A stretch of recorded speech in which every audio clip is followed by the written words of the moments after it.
This is the People Mentor podcast for managers and leaders wanting to thrive and grow and create a culture that incorporates kindness and compassion and builds a high-performing team.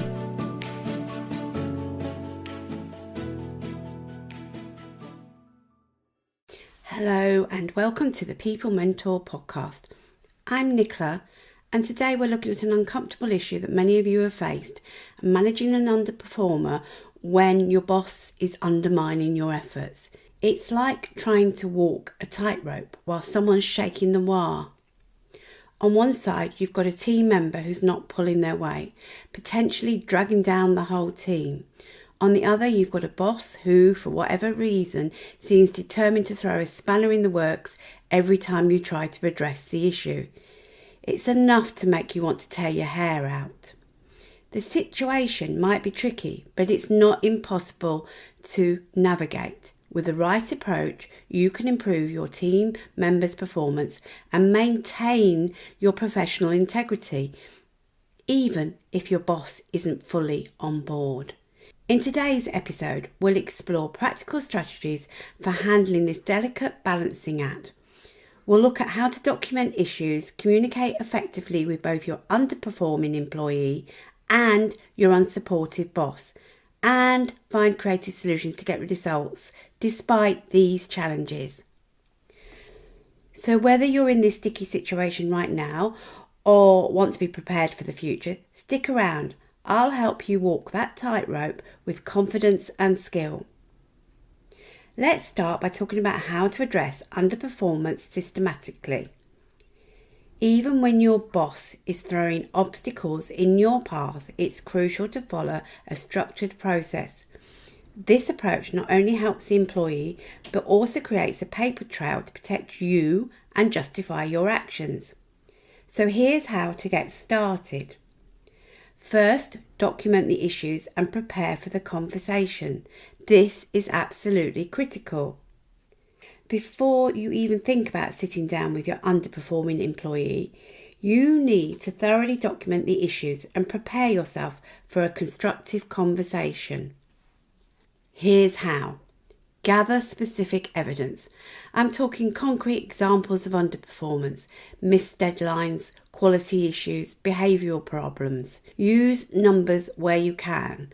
For example, Project X was delivered 3 weeks late, or customer satisfaction scores have dropped by 15%.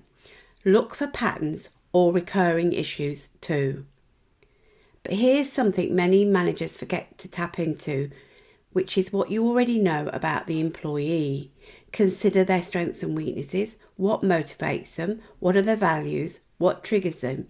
Using this information, you'll be better equipped to approach the conversation in the right way. Remember, the goal here isn't to catch them out or prove them wrong. It's to help them improve and succeed. By preparing thoroughly and approaching the conversation with empathy and understanding, you're setting the stage for a productive discussion, even if your boss isn't fully supportive. Now, let's look at how to have that conversation. I can't stress enough how important this initial conversation is. It sets the tone for the whole improvement process. Here's a guide for you that will make all the difference. First things first, let's set the stage. Find a private spot where you won't be interrupted. Give yourself plenty of time. This isn't something you want to rush. Make sure you don't have meetings planned either side of this conversation so that it shows that you value the person's time. Also, it allows you to continue the conversation if you feel it needs it. Have your documentation handy, but don't let it take over the conversation. Start by creating a safe environment. Put your employee at ease. Remember, this isn't about punishment, it's about improvement. Keep your tone calm and your body language open. Next, state the facts. Be clear about the performance issues you've seen. Use specific examples, but stick to no more than 3. You don't want to overwhelm them. And avoid generalizations. Instead of saying you're always late, try, in the past month, you've been more than 15 minutes late on 8 occasions. So really get down to the evidence. Be clear about why you're having this conversation. Your goal is to help them succeed. Make sure they know that.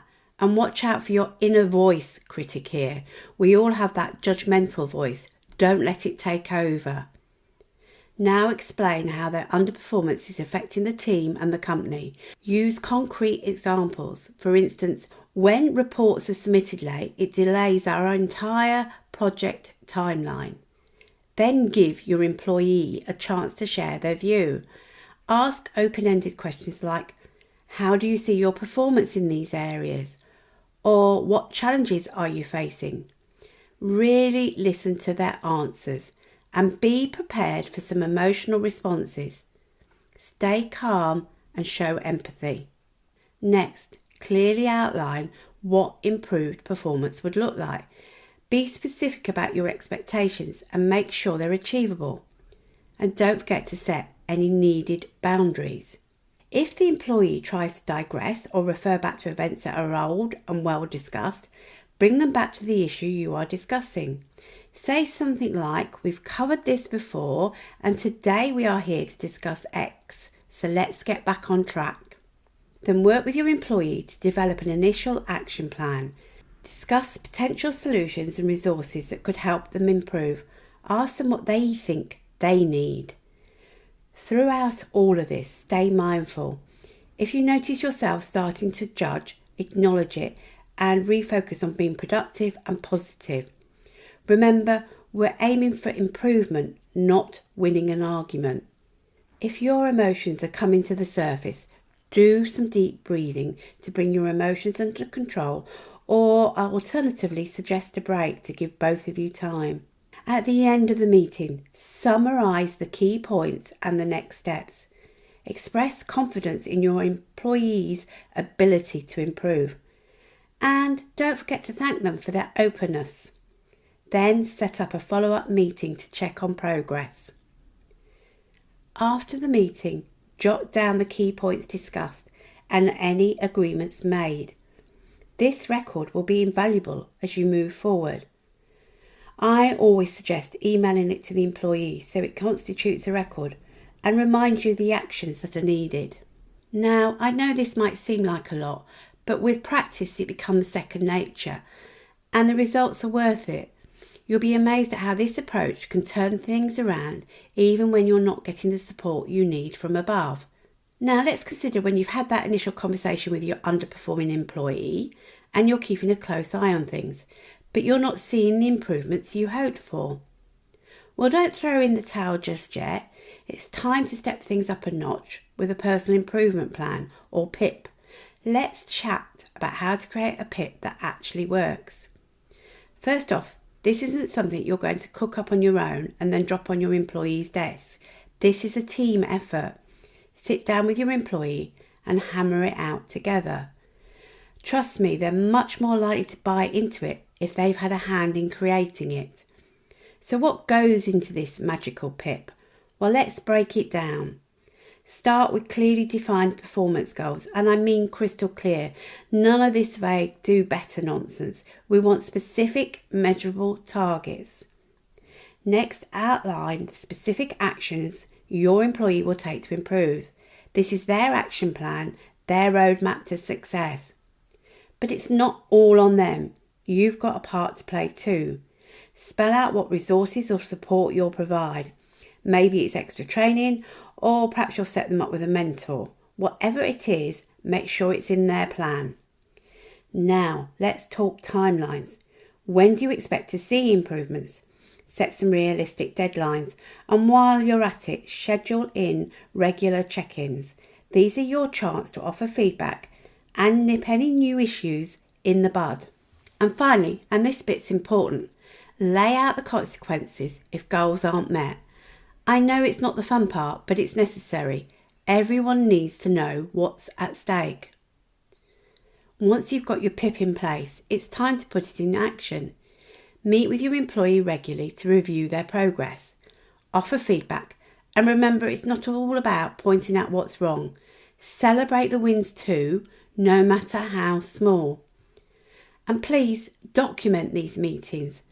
Trust me, you'll thank me later if things don't work out. And having been a union rep, I know this is where managers fall down. When it gets to the nitty-gritty, where an employee hasn't performed, all the documentation will come into play and support any decisions being made. So if you haven't got the meetings documented, you will put yourself in a precarious position. Potentially, if you haven't got the notes, emails, then if it gets to an employment tribunal, you will lose.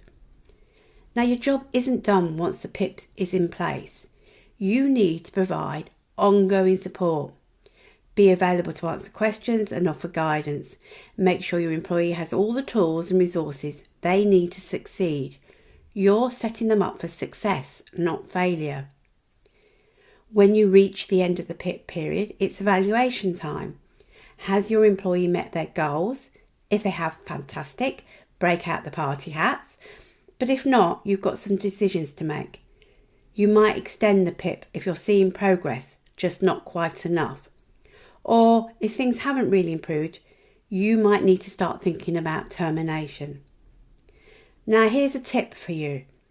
Throughout this whole process, keep your boss in the loop.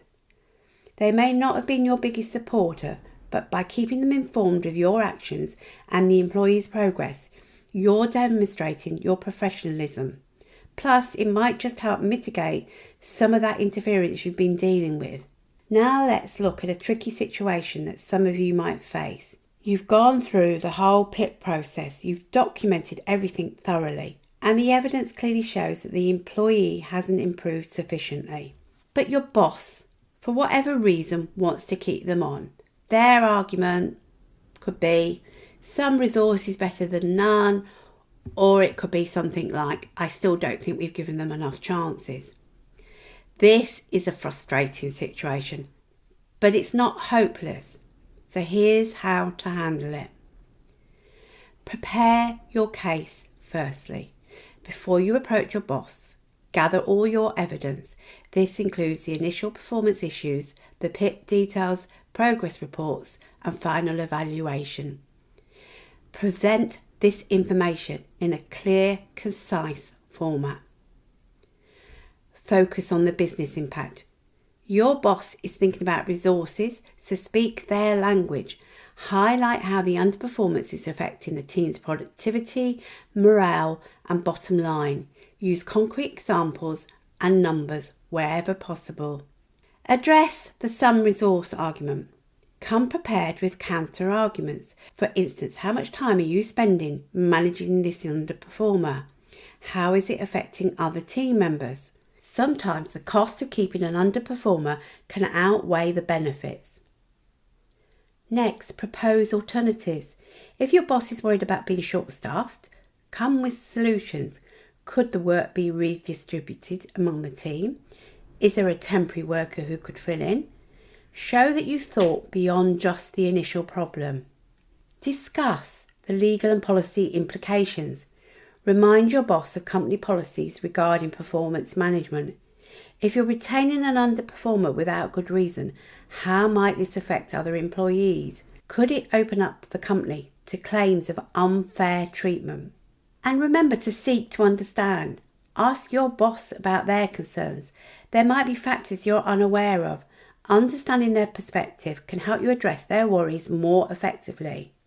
And you could suggest a time-limited extension. If your boss is adamant, propose a short final chance with crystal clear, measurable objectives for the job holder.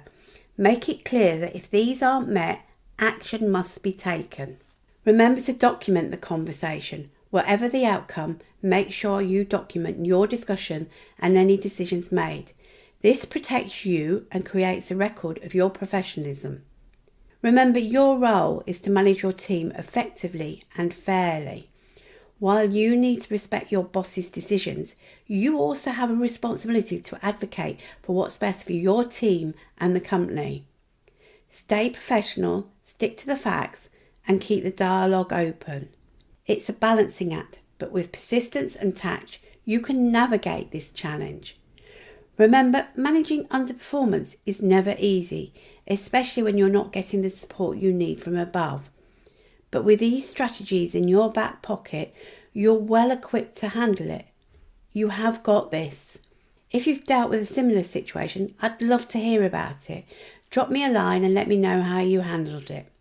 Until next time, keep leading with confidence.